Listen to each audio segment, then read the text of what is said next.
Conference جو ابھی منعقد ہوئی ہے وہ آپ جانتے ہیں کہ اس وقت دنیا کے مختلف خطوں میں دہشت گردی سر چڑھ کر کے بول رہا ہے اور اس سے پوری انسانی برادری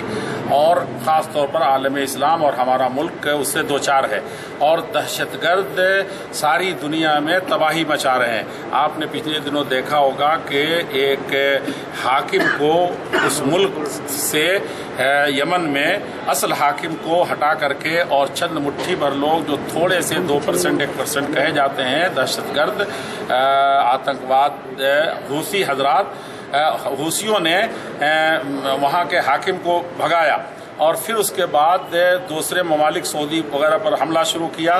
اور ان حالات میں عالمی برادری کو متحد کر کے عالم عرب کے تمام سربراہوں کو اور اسی طریقے سے انسانی حقوق کے اقوام متحدہ کے ان سب کے چارٹر کے مطابق یہ بات طے پائی کہ یمن کے اندر دہشت گردی پھیلائی جا رہی ہے اور بغاوت پیدا کی گئی ہے۔ ایسی صورت میں اتحاد سب کے اتحاد سے جو فوج ہے وہ وہاں پر اس کا حق دلائے۔ اب ان حوثیوں نے کچھ ملکوں کے اشارے پر سعودی عرب پر حملے کیے ہیں اور سعودی عرب پر حملے کے بار 25 بار حملے کے ساتھ اب یہ کیا ہے کہ خانہ کعبہ پر حرمین پر حملے کی میزائل کے ذریعے سے حملے شروع کیے ہیں اور اس میں دو باتیں بہت ملحوظ خاطر رہنی چاہیے کہ اب مقدس مسجد اور مندر اور کسی قوم کی سب سے بڑی چیز یا بلکہ دنیا کی سب سے بڑی مقدس جگہ جو خانہ کعبہ ہے اس کی طرف بھی اب ان کے میزائل بڑے پیمانے پر چھوڑے جا رہے ہیں اور یہ اور بات ہے کہ اتحادی فوجوں نے سعودی عرب کی قیادت پہ اس کو 65 کلومیٹر پہلے ہی ناکارہ بنا دیا۔ اس کی ہم مذمت کرتے ہیں۔ دہشت کی جہاں دہشت گردی ہمارے ملک میں ہو چاہے دنیا میں کہیں بھی ہو، داعش کر رہی IS کر رہی ہو یا جو بھی کر رہی ہو، جیسا کہ بغدادی نے آج ثابت کیا ہے کہ سعودی عرب پر اور ترکی پر کھلا اس نے اعلان کر دیا ہے، تو ایک جو سلفی ملک کہلاتا ہے اور اسی کی طرف بغدادی کو نسبت کر رہا ہے، بغدادی انہی کو برباد کر رہا ہے اور داعش یہ حوثی انہی کو برباد کر رہے ہیں، انہی کو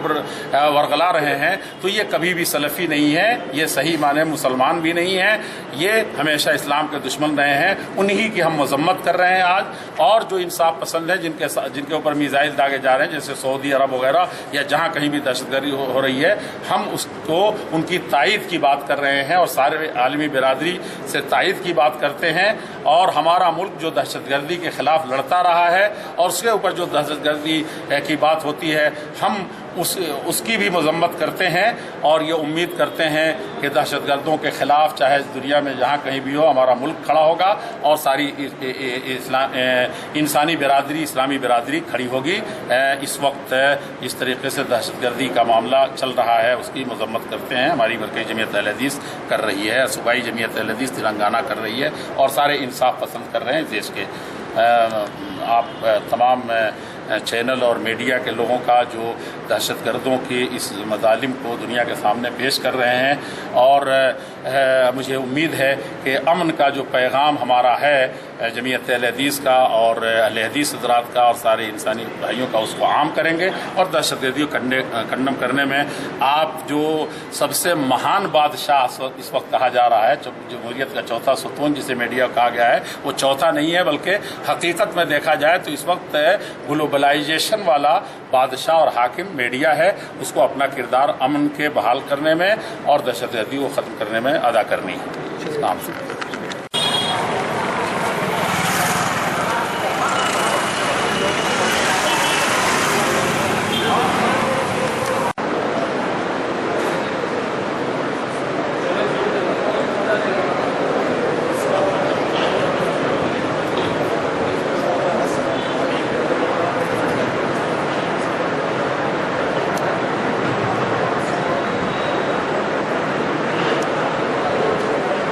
اس کے بعد میں لیکن آغاز سے پہلے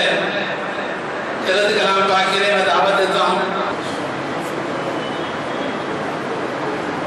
السلام علیکم ورحمۃ اللہ وبرکاتہ۔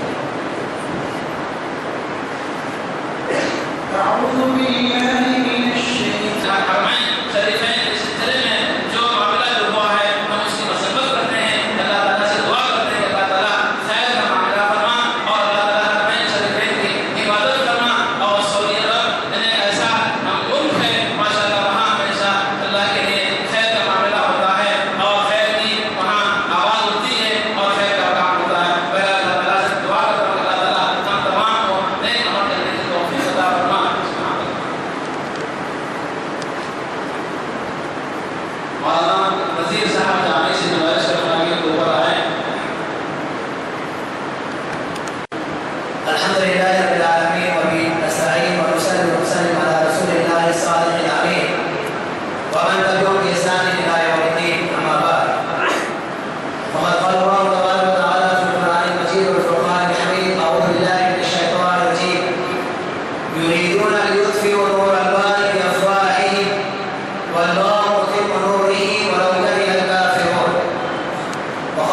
سی وقار معزز و محترم ذمہ جمعیت اہل حدیث، اکابر علماء کرام، معزز و محترم حاضران گرامی، آج کا یہ اجلاس سعودی عرب پر ہمارے اس مقدس شہر مکہ معظمہ پر میزائل حملے کی مذمت میں منعقد کیا گیا ہے۔ ہم جمعیت اہل حدیث پرزور انداز میں اس حملے کی مذمت بیان کرتے ہیں۔ معزز حاضرین، ہمارا یہ ایمان و یقین ہے کہ جو بھی اللہ کے اس مقدس شہر اور اس گھر کی طرف اپنا رخ کرے گا، اللہ ذو الجلال والاکرام اس دنیا میں بھی اسے تباہ برباد کرے گا اور آخرت میں بھی اللہ ذو الجلال والاکرام سے سخت ترین عذاب کو مبتلا کرے گا۔ یہ وقت ہے ہم تمام کے لیے کہ ہم